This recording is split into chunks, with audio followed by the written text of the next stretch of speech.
வணக்கம். ஸ்டாக் மார்க்கெட்ல long டேர்முக்கு invest பண்றவங்க, ஒரு ஸ்டாக் எப்படி போகும் அப்படின்னு கணிக்கிறதுக்கு, இந்த பிஇ ரேஷியோ அண்ட் ஆர்ஓஇ அப்படிங்கிறத தேர்ந்தெடுத்து அத பார்ப்பாங்க. பிஇ ரேஷியோனா பிரைஸ் டு ஏர்னிங் ரேஷியோ, அதேபோல ஆர்ஓஇ அப்படின்னா ரிட்டர்ன் ஆன் ஈக்விட்டி அப்படின்னு சொல்லுவாங்க. இந்த 2மே குடுக்குற தகவல்கள் வேற. பட் ஆனா லாங் டேர்முக்கு ஒரு ஸ்டாக்ல நம்ம இன்வெஸ்ட் பண்றதுக்கு முன்னாடி இந்த 2யும் செக் பண்ணுவாங்க. இது 2ல எது சிறந்தது, நாம எத சூஸ் பண்ணலாம், அனலிஸ்ட் அதிகமா எதை விரும்புவாங்க அப்படிங்கிறத நான் கொஞ்சம் உங்கள்கிட்ட ஷேர் பண்ண விரும்புறேன். வாங்க இந்த வீடியோல அதை பத்தி பார்ப்போம். ஸோ வீடியோக்குள்ள போறதுக்கு முன்னாடி நாங்கள் ஜீரோதா தமிழ்நாடு பார்ட்னரா இருக்கோம். உங்களுக்கு ஜீரோதா அக்கௌண்ட் ஓப்பன் பண்ணணும் அப்படின்னா ஃப்ரீயா எங்கள்கிட்ட இருந்து ஓப்பன் பண்ணிக்கலாம். எல்லா சப்போர்ட்டும் தமிழ்நாட்டில் லைஃப் டைமுக்கு வாங்கிக்கலாம். இதை உங்க ஃப்ரெண்ட்ஸுக்கும் சொல்லுங்க. சீக்கிரம் அக்கௌண்ட் ஓப்பன் பண்ணணுமேனு ஏதோ ஒரு வீடியோ கீழே இருக்கிற லிங்கை கிளிக் பண்ணி அக்கௌண்ட் ஓப்பன் பண்ணிட வேண்டாம். ஜீரோதாவோட வெப்சைட்டுக்கு போய் அங்கே தமிழ்நாட்டில் பிரான்ச்சஸ் எங்கெல்லாம் இருக்கு அவங்களுக்கு கூப்பிட்டு கன்ஃபார்ம் பண்ணிட்டு அதுக்கப்புறம் உங்க அக்கௌண்ட் ஓப்பன் பண்ணுங்க. இது இல்லாமல் நாங்கள் 3 level stock market technical analysis program வெறும் 99 ரூபாய்க்கு கண்டக்ட் பண்ணிட்டு இருக்கோம். அதில் ஸ்டாக் மார்க்கெட்டுடைய பேசிக்ல இருந்து அட்வான்ஸ் வரைக்கும் எல்லாம் கவர் ஆகும். விருப்பப்படுறவங்க அதையும் ரிஜிஸ்டர் பண்ணிக்கோங்க. ஸோ முதல்ல பிஇ ரேஷியோ, அந்த பிஇ ரேஷியோ எப்படி கால்குலேட் பண்ணுவாங்க அப்படின்னா, ஒரு ஷேரோடைய ப்ரைஸ் வகுத்தல் ஒரு ஷேருக்கு கிடைக்கக்கூடிய லாபம், ஏர்னிங் பர் ஷேர்னு சொல்லுவாங்க.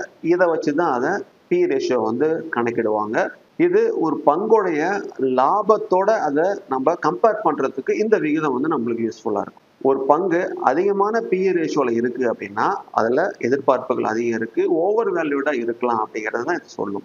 இது பிஇ ரேஷியோ கம்மியா இருந்துச்சு அப்படின்னா அது அண்டர் வேல்யூடு அந்த மாதிரி இருக்கலாம் அப்படிங்கிறது தான் சொல்லும். இருந்தாலும் இந்த பிஇ ரேஷியோ ரொம்ப அதிகமா இருந்துச்சு அப்படின்னா ஆல்ரெடி அதுல வேல்யூ இருக்கிறதுனால புதுசா இன்வெஸ்ட் பண்றதுக்கு தயங்குவாங்க. ஸோ ரொம்ப குறைவாகவும் இல்லாமல் அதிகமாகவும் இல்லாமல் ஒரு குறிப்பிட்ட சரியான விகிதத்தில் இருக்கிற அந்த பிஇ ரேஷியோ தான் சூஸ் பண்ணி அந்த மாதிரி ஸ்டாக்ஸில் நம்ம இன்வெஸ்ட் பண்ணோம் அப்படின்னா அது லாங் டேர்முக்கு நல்லா போக வாய்ப்புகள் இருக்கு. ஸோ இன்னமும் பிஇ ரேஷியோ பார்த்துட்டு இன்வெஸ்ட் பண்ணுறவங்க நிறைய பேர் இருக்காங்க லாங் டேர்முக்கு.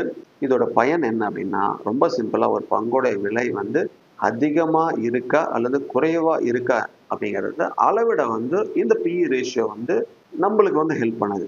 இது அப்படியே ஆர்ஓஇ, ரிட்டர்ன் ஆன் ஈக்விட்டி பார்ப்போம். ஸோ இதுல ஆர்ஓஇனா என்ன அப்படின்னா, நிகர லாபம் வகுத்தல் பங்குதாரருடைய ஈக்விட்டி. இதை தான் ஆர்ஓஇ அப்படின்னு நம்ம சொல்லுவோம். இப்படிதான் அதை கால்குலேட் பண்ணுவாங்க.